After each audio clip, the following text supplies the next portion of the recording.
요시다 고노스케라는 이름을 들어보셨습니까? 일본의 대사업가이고 세계적인 부호로 아주 유명한 분이랍니다. 우리나라에는 내셔널 플라스틱으로 잘 알려져 있는 내셔널 상표의 창업자이기도 하다 그래요. 근데 이분이 95살로 이제 세상을 떠나게 되는데요.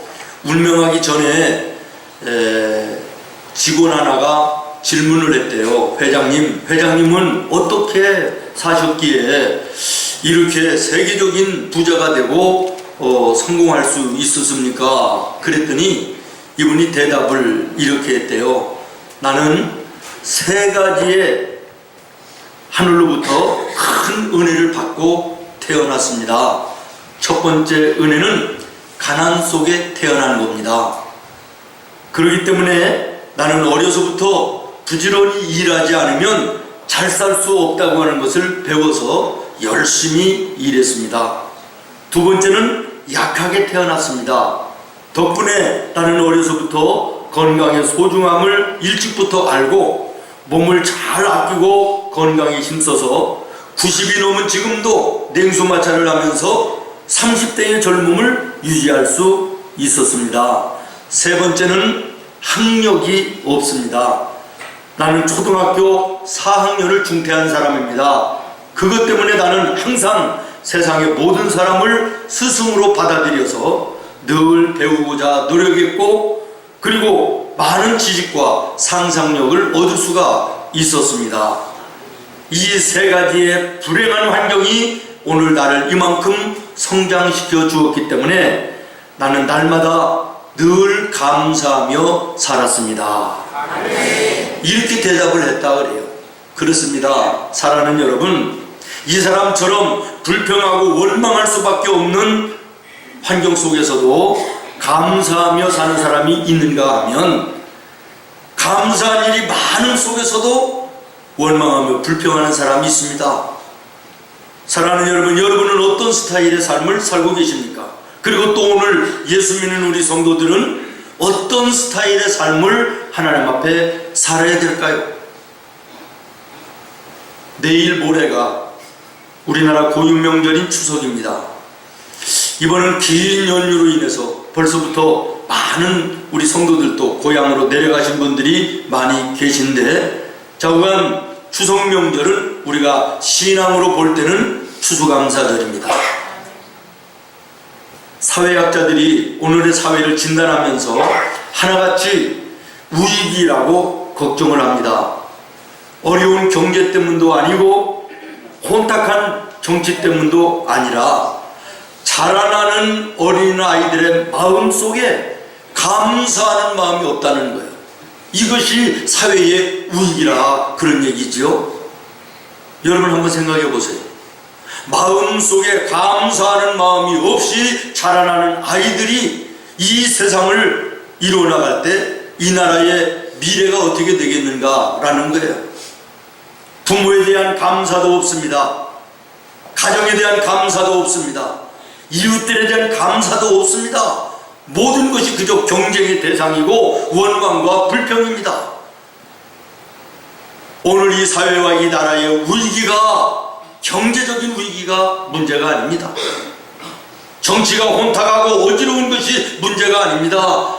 사회학자들의 주장대로 정말 자라나는 어린 세대의 마음속에 감사하는 마음이 없다. 이거 진정한 위기인 것입니다. 여러분 한번 생각해 보십시오.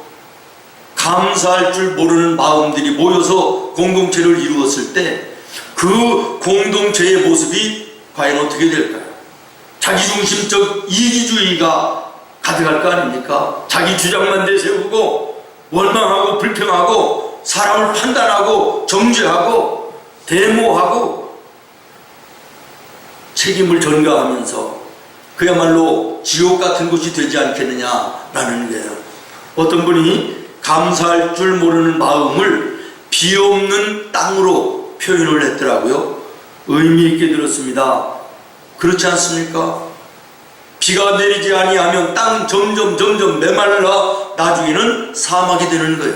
사막에서는 어느 생명체도 살 수가 없는 것처럼 감사할 줄 모르는 마음 속에는 점점 굳어져 사막이 되어지고 황폐해져서 어느 생명도 살 수 없는 그런 것이 되어진다라는 것인데, 여러분의 마음 속에 감사가 있습니까? 여러분의 자녀들의 마음 속에 감사가 있어 성장하고 있는지 돌아보시기를 바랍니다. 추석은 먹고 마시는 절기가 아니라 감사의 절기임을 다시 한번 기억하시기를 바랍니다. 또 어떤 분은 감사할 줄 모르는 마음을 날개 없는 새와 같다, 이렇게 또 표현을 했더라고요. 날개가 없는 새, 날지 못하는 새, 무슨 의미가 있습니까? 다시 말하면 감사할 줄 모르는 인생이 의미 없는 인생이 된다, 그런 얘기입니다.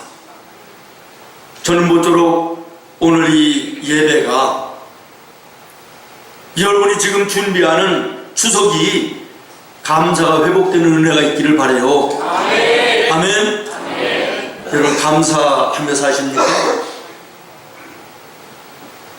저는 지금까지 내 왼쪽의 심장이 뛰고 있음에 별로 감사해 본 적이 없습니다. 그런데 우리 집사람이 인공 심장 박동기를 넣으면서부터 내 심장이 뛰고 있으며 내 아내의 심장이 뛰고 있음이 얼마나 감사한지 모르겠어요. 여러분 평상시에 내 심장이 뛰고 있음에 감사하며 사는 분 있습니까? 별로 없습니다. 날숨과 들숨이 이어질 때 우리의 생명이 이어지는 것이고, 들숨과 날숨이 멈춰지면 생명이 끝나는 것인데, 여러분 숨을 내어 뱉고 숨을 들이쉬는 이 호흡에 대해서 감사하며 사신 적이 있습니까? 당연한 것으로 알고 일상적인 것으로 알아서 우리는 거기에 대해서 감사할 줄 모르고 살아왔음이 사실 아닙니까? 땅이 흔들리지 않는 것에 대해서 감사해 본 적이 있습니까? 지진이 일어나고서야 땅이 흔들리지 않는 것이 얼마나 감사한지 깨닫는 것이 우리 아닙니까? 바닷가에 파도가 자기 분수를 넘어서지 않고 찰랑거리는 모습을 보면서 우리는 참 아름답다 그러기만 했지 감사해 본 적이 있으신가요? 파도가 해일이 되어 땅을 덮을 때 비로소 감사한 것이었구나 깨닫게 되는 것이 우리의 연약한 모습들입니다. 저는 모쪼록 이번 추석이 하나님과의 관계 속에 감사가 회복되는 은혜가 있기를 바라고, 아멘. 만나는 가족들과 더불어 감사가 회복되는 은혜가 있기를 바라며, 아멘. 함께 예배하는 우리 성도들, 우리 이웃들과 더불어 사랑을 회복하고 감사가 회복되는 은혜가 있기를 예수님의 이름으로 축원합니다. 아멘. 아니 감사가 회복될 뿐만 아니라 남은 나와 여러분의 모든 삶이 감사의 부자로 살 수 있기를 바랍니다. 아멘. 아멘. 한번 따라하겠습니다. 감사의 부자로 살자. 감사의 부자로 살자. 감사의 부자로 살자. 감사의 부자로 살자. 내가 돈으로 부자이기는 지금 버겁다 할지라도 마음만 먹으면 감사로 부자는 될 수 있지 않겠어요? 아멘. 옆에 분하고 한번 인사해요. 추석 인사 시작.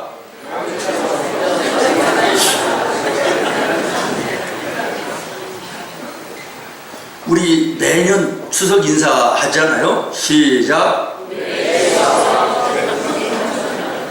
매일이 추석.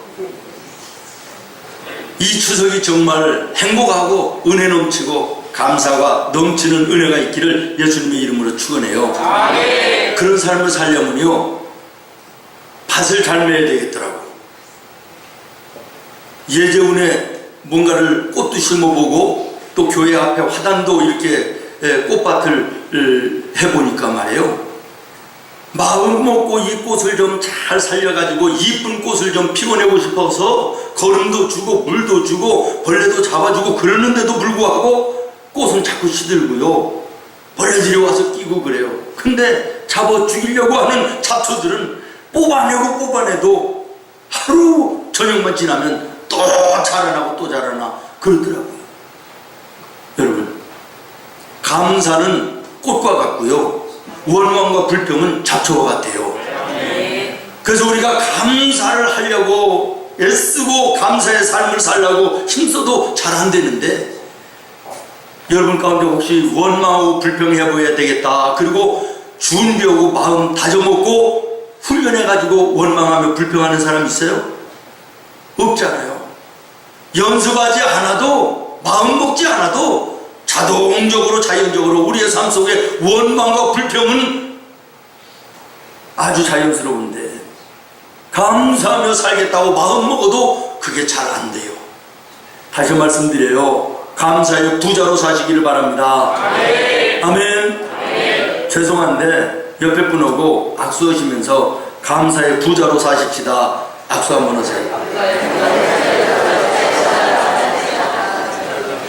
여러분, 찬송의 호미로 원망의 잡초를 뽑아내야 돼요.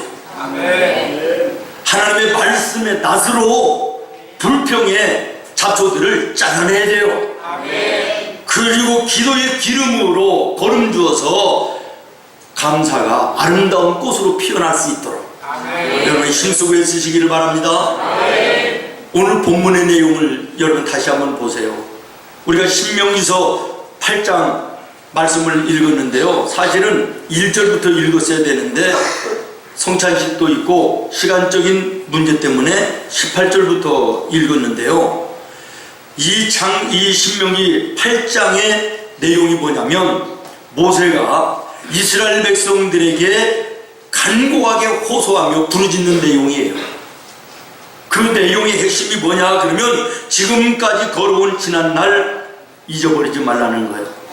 걸음마다 순간마다 때를 따라 도와주셨던 하나님의 은혜를 잊어버리지 말라는 거예요. 아멘. 기억하라는 거예요. 아멘. 기억하지 못하면 큰일 난다는 거예요. 아멘. 한마디로 얘기하면 감사하며 살아라 라는 거예요. 아멘. 여러분, 오늘 본문의 말씀에 한마디로 요약하면 감사하며 살아라 하는 거예요. 아멘. 너희가 애굽에서 종살이할 때 하나님께서 너희를 거기에서 건져내시고 광야길 걸어오면서 때를 따라 도와주셨던 하나님의 함께 하심을 잊어서는 안 된다는 거예요. 아멘. 오늘 너희가 가나안 땅에서 잘 먹고 잘 마시고 부유하게 편안하게 살지만 그것이 너희의 힘이 아니었고 하나님이 일마다 때마다 걸음마다 도와주셨던 은혜였음을 잊어버리지 말라는 거예요. 아멘. 17절입니다. 그러나 내가 마음에 이르기를 내 능력과 내 손의 힘으로 내가 이 재물을 얻었다 말할 것이라. 18절입니다. 내 하나님 여호와를 기억하라. 그가 내게 재물 얻을 능력을 주셨습니다.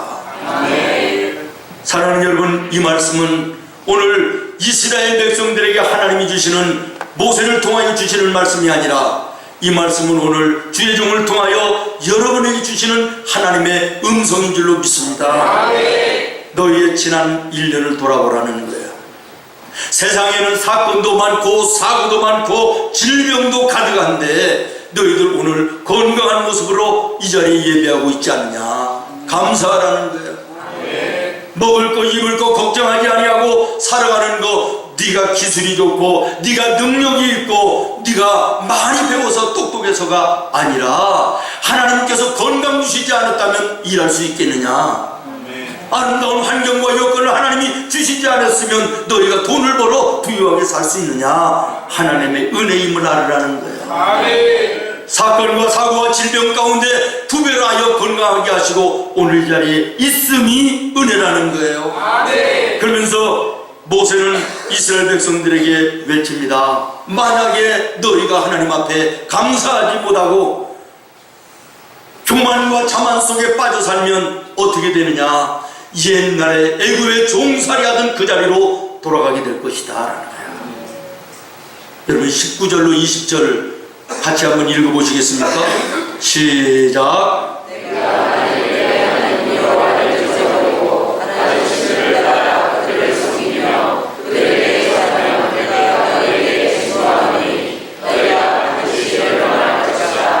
여호와께서 너희 앞에서 멸망시키신 민족들같이 너희도 멸망하리니 이는 너희가 너희 하나님 여호와의 소리를 청종하지 아니함이니라. 지금까지 살아온 것에 대해서 오늘 있는 이 자리에 감사할 줄 모르고 교만하고 거만해서 하나님을 멀리하고 우상 앞에 나아가면 하나님 반드시 벌을 더하실 것임을 말씀하고 있는 것입니다. 그러면 두 번째 메시지가 있습니다. 모든 것이 하나님의 손에 있다는 것입니다. 여러분 한번 따라하겠습니까? 모든 것이 하나님의 손에. 그렇습니다. 한 개인의 생사화복도, 한 나라의 흥망성쇠도 하나님의 손에 있는 줄로 믿습니다. 예레미야서 18장에 보면 하나님과 우리의 관계를 토기장이와 그 토기장이 손에 들려있는 진흙으로 묘사하고 계십니다. 다시 말하면 토기장이의 손에 쥐어져 있는 진흙은 토기장이의 마음대로 빚을 수가 있는 것입니다. 마찬가지로 하나님이 나와 여러분의 절대 주권자라는 것입니다. 하나님이 나와 여러분의 인생의 절대 디자이너라는 것입니다. 하나님만이 우리의 모든 부족을 채우시며 은혜와 복을 주시는 전능자이심을 말씀하고 계신 것입니다. 여러분 다시 한번 따라해 보시겠습니까? 모든 것이 하나님 손에. 믿습니까? 그렇습니다. 우리의 생명도 하나님의 손에 있습니다.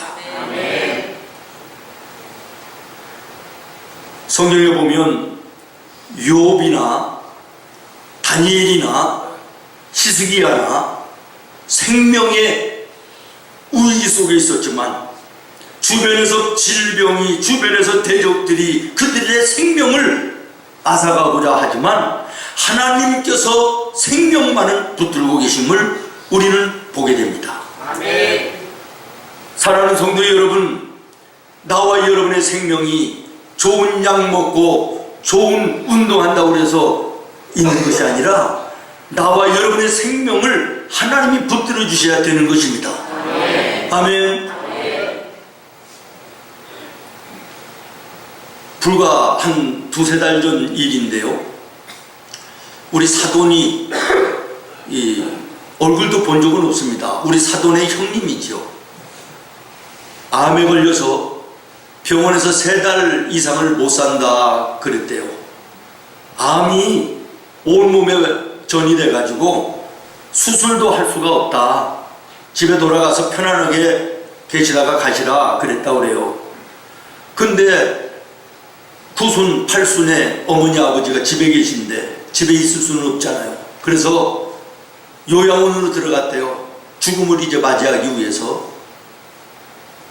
근데 얼마나 많은 회개를 했는지 모르는데요. 지나온 삶 하나님 앞에 교만하고 하나님 멀리 했던 게 너무나도 죄스러워서 회개를 많이 했는데 그래도 이게 악화가 돼가지고요. 나중에는 이제는 복수도 차오르고 감당할 수가 없어서 기도원에 올라가서 기도하다가 죽겠다. 그리고 경상도에 조그마한 기도원에 들어갔대요. 얼마나 하나님 앞에 잘못 살아온 것을 회개하고 눈물로 기도했는지 어느 날 몸에 부기가 빠지기 시작하고 정상처럼 느껴져 병원에 갔더니 사진을 찍어보니 암세포가 하나도 없더라는 거예요. 의사는 죽는다고 하고 의학으로 병원에서는 안 된다고 해도 생명은 하나님께 있는 것이에요. 하나님이 붙드시면 되는 것입니다. 그렇습니다. 사랑하는 여러분, 나의 생명이 하나님께 있음을 기억하시고 내 삶의 모든 것 하나님께 맡기며 살 때 하나님이 함께 해주시는 거예요. 사도행전 12장 23절에 보면 헤롯이 하나님께 영광을 돌리지 않을 때 하나님께서 사자를 통하여 치심으로 벌레 먹어 죽은지라 이렇게 말씀하고 있는데요. 이 당시에 헤롯이 어떤 사람입니까? 인근 나라들 가운데 가장 막강한 왕 중의 왕이었습니다. 그런데 이 굉장한 헤롯 왕이 조그마한 벌레에 의해서 하나님이 치시니 벌레 먹어 죽었다는 거예요. 무슨 말입니까? 생명은 하나님께 있다는 것입니다. 그러면 또 하나, 환경과 모든 때도 하나님께 있는 줄로 믿습니다. 여러분, 창세기 40장에 보면 우리가 잘 아는 요셉에 대한 말씀이 나오는데요, 요셉이 애굽의 국무총리가 되게 하기 위해서 만약에 형들로부터 팔리움을, 애굽 상인들에게 팔리움을 받지 않았다면 나중에 애굽의 총리가 될 수 있습니까? 모든 때와 환경을 하나님께서 은혜 가운데 돌아보니 한 걸음 한 걸음 인도하셔서 애굽의 국무총리가 되게 하는 놀라운 은혜를 베풀어 주시는 줄로 믿습니다. 그렇습니다. 사랑하는 여러분, 환경과 때가 하나님께 있습니다. 그러므로 오늘 우리가 하나님께 기도할 때 나의 생명이신 하나님 아버지, 나의 생명을 붙들어 걸음을 인도하여 주시고 내 삶의 환경과 때도 하나님께 있음을 믿사오니 주여 가장 적절한 때 나를 통하여 하나님의 영광을 드러내 주시옵소서. 기도하는 나와 여러분 되어야 될 줄로 믿습니다. 마지막으로 한 가지, 희망도 하나님께 있습니다. 나와 여러분의 소망도 하나님께 두어야 된다라는 것입니다. 오늘 여러분의 소망과 희망이 어디에 두고 살고 계십니까? 허탄한 세상과 사람과 물질에 희망을 걸지 말고 영원히 변치 아니하시는 하나님께 내 삶의 희망과 소망을 두며 사는 나와 여러분 되기를 예수님의 이름으로 축원합니다. 창세기 40장에 요셉의 얘기를 시작했는데요, 요셉도 믿음의 사람이었지만 잠시였으나 하나님께 소망을 두지 않고 사람에게 희망을 두며 살았던 적이 있습니다. 궁중의 감옥에 갇혔을 때 거기에서 바로 왕의 술 맡은 관원을 만나고 그가 꿈을 꾼 것을 해석해 주면서 그에게 은혜를 베풀어 줍니다. 당신은 몇 날 되지 않아서 복직이 될 것이다. 그러면 당신이 내 억울함을 왕에게 얘기해서 나를 이 감옥에서 나가게 해달라고 간곡하게 부탁을 하고, 그 이후부터는 하나님께 소망을 두는 것이 아니라 그 술 맡은 관원에게 희망을 두고 하루하루를 삽니다. 한 달이 지나고 두 달이 지나고 1년이 지납니다. 소식이 없습니다. 2년이 지납니다. 그래도 소식이 없습니다. 그때서야 요셉은 하나님께 회개하게 됩니다. 하나님, 내가 하나님께 내 인생의 소망과 희망을 두지 아니하고 사람에게 희망을 두고 소망을 두었던 것을 긍휼히 여겨주시옵소서. 그랬더니 하나님께서 바로에게 꿈을 주시고 그 꿈을 해석하지 못하게 함으로 감옥 속에 있던 요셉이 술 맡은 관원장이 생각나게 하셔서 만나게 하게 하시고 마침내 애굽의 국무총리가 되게 하는 놀라운 은혜를 베풀어 주신 줄로 믿습니다. 사랑하는 여러분, 나와 여러분의 희망과 소망이 세상이 되어서는 안 됩니다.